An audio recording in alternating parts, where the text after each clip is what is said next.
check natin yung gyro na. Kamusta ang video na? Tulad yan.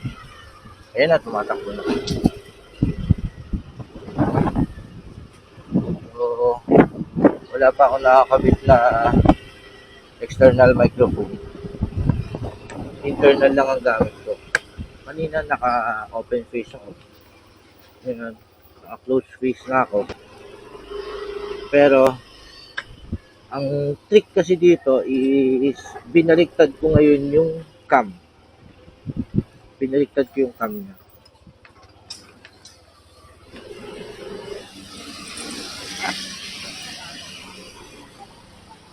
Para mas malapit siya sa akin. May option naman para balik na rin yung cam.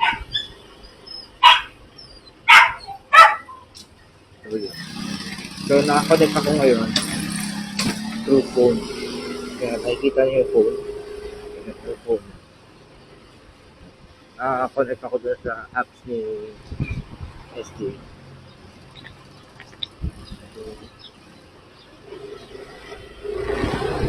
Yan.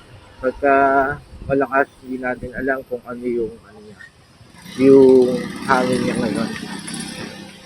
Yung wind reduction niya, meron naman siyang wind reduction, pero syempre, kung yung mga high-end nga, like yung GoPro ko before, gumagamit pa ako ng styro. What more dito? So, for sure, meron kong ingat. So, later, feedback ko na. Sabihin ko na lang sa magiging video. Kung yung voice ko hindi marinig, siguro i-text ko na lang. Through text message na lang yun. Yung mga feedback. Para mas marinig. So, ngayon na yan. Nagtakbo natin sa website. Hindi tayo tumatakbo ng mabilis. Pag mabilis, mas malakas yung hangin niya. Ayan, tulad niya, muntik ng makabunggo ang putang ina. Grabe, nakas pa naman ng mga bata. Basta na lang lumili ko. So, yun. So, anyway, uwian na kasi ng mga bata, hindi pa sila nag-iingat.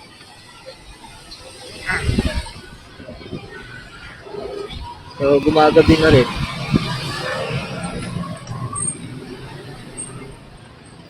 So, yung nighttime videos niya, most probably, may document yan later. Pero isasama ko na dito sa video na to. Para isang video na lang. Makakuha na agad ito.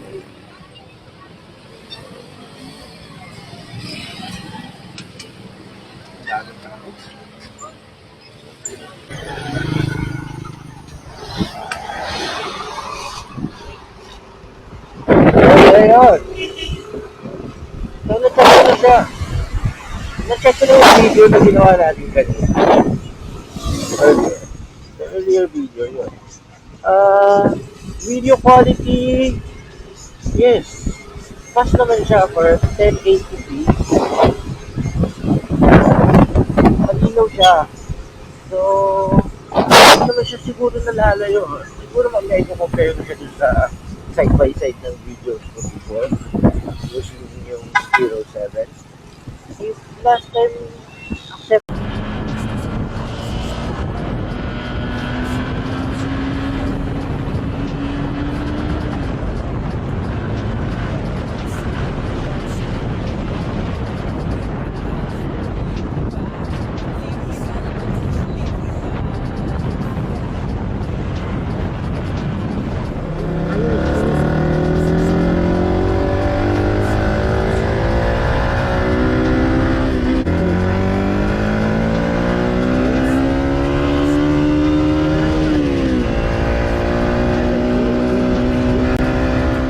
acceptable na yung mga ganun video, I think fast na to.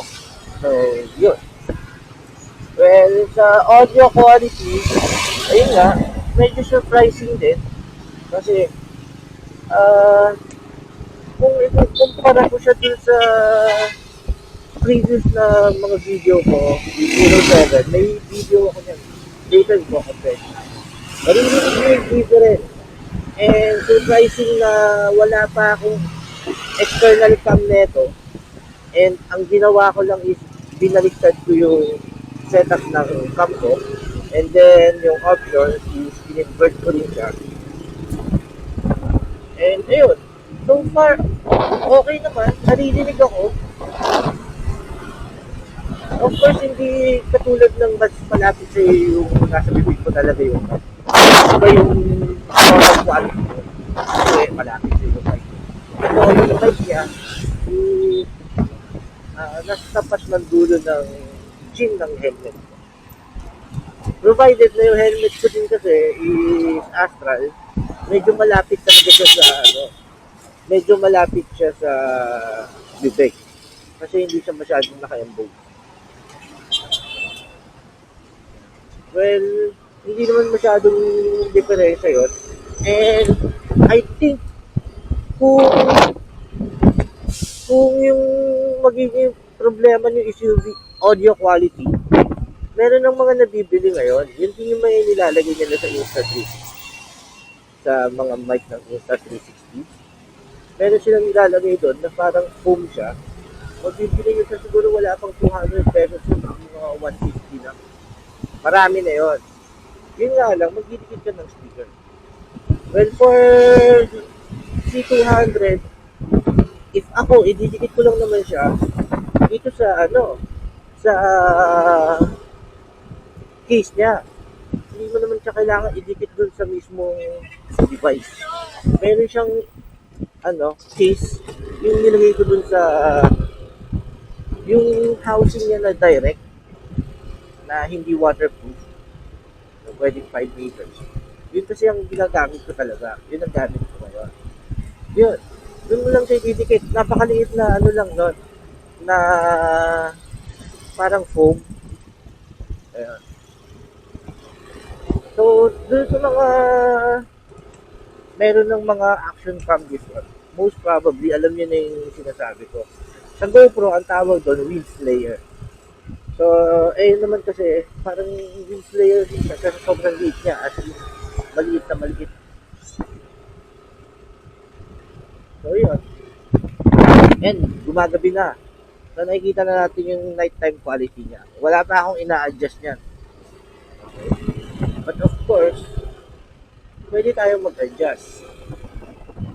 Pero, so, nakikita ko, okay naman yung quality niya. Base ko dito. Kasi, once na nasa video na siya, yung nakikita ko ngayon dito sa cellphone ko, sa app, is mas clear yung yung copy niya, kumbaga. Kasi ito, syempre, so may nag-delay siya. Ayan. Well, magantay pa tayo ng konting dilim para malaman natin. And dun sa stabilization niya, kung pag-usapan natin yung stabilization niya nga pala, hindi ko na makalimutan. It's okay. Mas meron nito, medyo maliit yung lugar na to. Hindi siya ganun kapag. Ayun. So, pas naman din siya. Like what I've said, if the quality lang naman is katulad ni Hero 7 Black, well, I don't think na kailangan ko pa mag-spend ng sobrang mahal unless marami kong pera. But if you're talking about budget-wise, na kaya ko nga ginagawa itong video na to, is sinasabay ko na lang din. Para din sa mga tropa natin na medyo malima. Tropa natin na medyo on budget, pero gusto nilang magkaroon ng quality na mga videos, kahit na for safety purpose lang. Tulad yan, dumaan tayo sa mga malubak, malulubak yun. Kahit pa paano, yun nga, yung gusto nila ng quality, eto, medyo pass naman siya. Okay. But don't expect na yung mga features niya is katulad ni 360. Kamukha siya ni 360 sa build ng konti. Pero wala siyang 360 features. Ayun. Gusto mo magpaikot-ikot ka na lang. Well, if you're just a normal rider and kailangan mo ng video for safety purpose dahil madalas ka biyahe, especially yung mga grab riders na katulad ko, ayan, Lalabog riders, and eto, okay na to. I believe na this suits every rider na just for safety na magagamit nyo sa madilim, yung compact siya. Ayan. And syempre, most of all, is budget friendly siya. Ayan. But of course, hindi natin dinidegrade yung mga high-end na mga action cam. Maganda yan. But what I'm trying to say is if you're on a budget, yeah. Well, for me, hindi ako masyadong nag-ano kasi sa high-end cam. Gusto ko, of course, who don't want. But I have to be practical for now. Kasi marami akong plan. And sabi ko nga, ang standard ko ngayon is ma-reach ko man lang is yung quality ni GoPro Hero 7 Black, which is yun ang gamit ko before, natuwang-tuwa naman ako. So, I find it very near to GoPro Hero 7 Black. Ayan.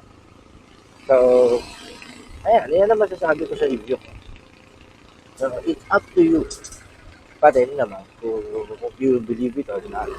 But, later, I will try to make videos side by side ng mga kuha ko dati kay Hero 7 Black.